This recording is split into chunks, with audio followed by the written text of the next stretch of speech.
सबको जय यीशु की।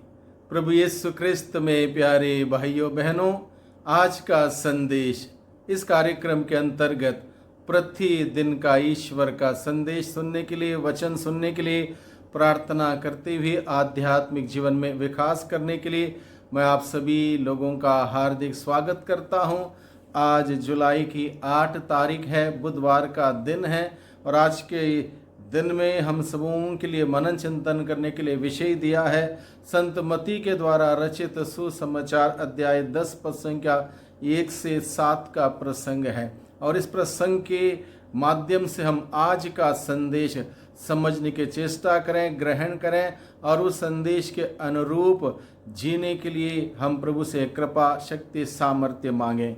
आज का संदेश है जो कि यूहन्ना के द्वारा रचित सुसमाचार अध्याय 15 पद संख्या 16 में हम पढ़ते हैं, तुमने मुझे नहीं चुना बल्कि मैंने तुम्हें इसलिए चुना और नियुक्त किया कि तुम जाकर फल उत्पन्न करो और तुम्हारा फल बना रहे।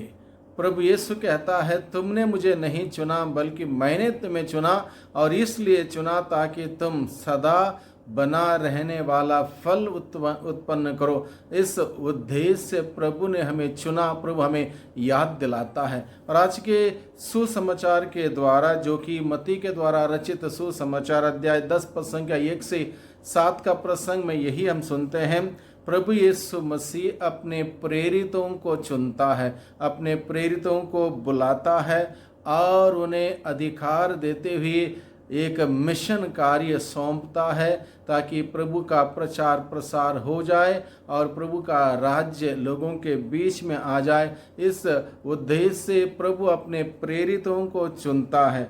हम सबों को आज के दिन में इस बात को समझने की ज़रूरत है। प्रेरितों को जब ईश्वर ने बुलाया और उनको एक मिशन कार्य दिया, उसके पीछे का मकसद यह है कि सबसे पहले प्रेरित प्रभु को बिलोंग होकर जिएं, प्रभु के साथ रिश्ता जोड़ें, संबंध जोड़ें, ताकि प्रभु के द्वारा जहाँ जहाँ उनको भेजा जाता है उस मिशन कार्य को वो करें। इसलिए प्रभु ने उनको चुना और वही प्रभु ने हम सभी लोगों को चुना है, हम सभी लोगों को एक जिम्मेदारी दी है, हम सभी लोगों को एक मिशन दिया है, क्योंकि हम सबों ने पिता, पुत्र, पवित्र आत्मा के नाम से बपतिस्मा ग्रहण किया है। इसलिए हर एक व्यक्ति को जिसने बपतिस्मा ग्रहण किया उसको यह जिम्मेदारी दी गई है कि हम अपने जीवन के द्वारा, रहन सहन के द्वारा, अपने अच्छे आचरण के द्वारा ईश्वर का संदेश हम एक दूसरे के बीच में फैलाते रहें। यह जिम्मेदारी हम सबों को दी है। इसलिए आज के दिन में प्रभु हम सबों को याद दिलाता है कि हम सबों को प्रभु ने बुलाया है, हम सबों को प्रभु ने चुना है और हम सबों को प्रभु ने एक जिम्मेदारी दी है। इसको याद प्रभु आज के सुसमाचार के द्वारा हम सबों को देता है। हम एफिसियों के नाम संत पौलुस के द्वारा लिखे गए पत्र के माध्यम से इस बात को सुनते हैं, जहां लिखा है एफिसियों के नाम के पत्र अध्याय 2 पद संख्या 10 में, ईश्वर ने हमारी रचना इसलिए की जिससे हम पुण्य के कार्य करते रहें। यहाँ पर लिखा है, ईश्वर ने हमारी रचना इसलिए की जिससे हम पुण्य के कार्य करते रहें और उसी पुण्य के मार्ग पर चलते रहें जिसे ईश्वर ने हमारे लिए तैयार किया है। यानी कि ईश्वर ने हमें क्यों चुना, ईश्वर ने क्यों रचा, ईश्वर ने क्यों हमें बुलाया, इसलिए यहाँ पर इस बात के द्वारा बहुत ही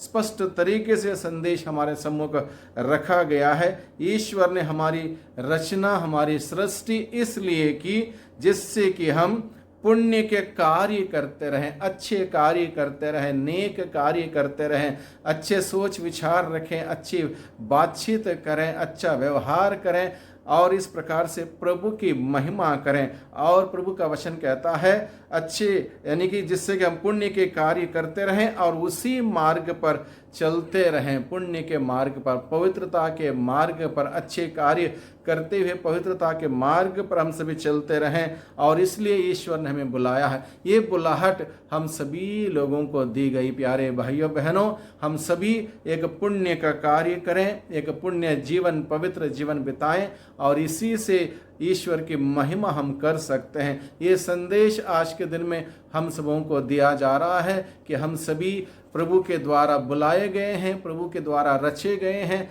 प्रभु के द्वारा हम भेजे गए हैं एक सुंदर पुण्य के कार्य करते हुए फलदायक जीवन जीने के लिए हम सभी भेजे गए हैं। इसलिए संदेश को हम ग्रहण करें, इसको समझें, इस संदेश के अनुसार जीवन बिताने की प्रभु से शक्ति, सामर्थ्य, कृपा मांगे। आइए हम सभी प्रार्थना करें।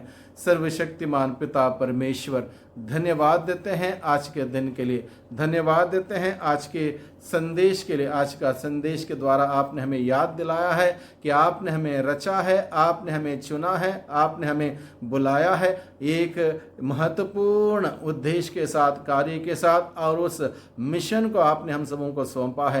प्रेमी पिता, हम सबों का सर्वप्रथम एक पुण्य का जीवन, पवित्रता का जीवन जीने की कृपा दीजिए और हमारे जीवन के द्वारा आपका संदेश को फैलाते हुए सदा बना रहने वाला फल हम सभी उत्पन्न कर सकें। हम सबों की सहायता कर, हम सबों की मदद कर, अपने आत्मा के द्वारा हमारी अगुवाई कर, जिससे कि प्रभु हमारे जीवन के द्वारा हम ना केवल आपकी गवाही बने बल्कि आपकी महिमा निरंतर करते हुए सदा बना रहने वाला फल उत्पन्न हम सभी कर सकें। हमारी प्रार्थना सुन और हम सबों का आज के पूरे दिन भर में बरकत दे, आशीष दे, हर प्रकार की बुराई से बचा के रख, अपने छत्र छाया में सुरक्षित रख। सबको धन्यवाद, सबको जय यीशु की।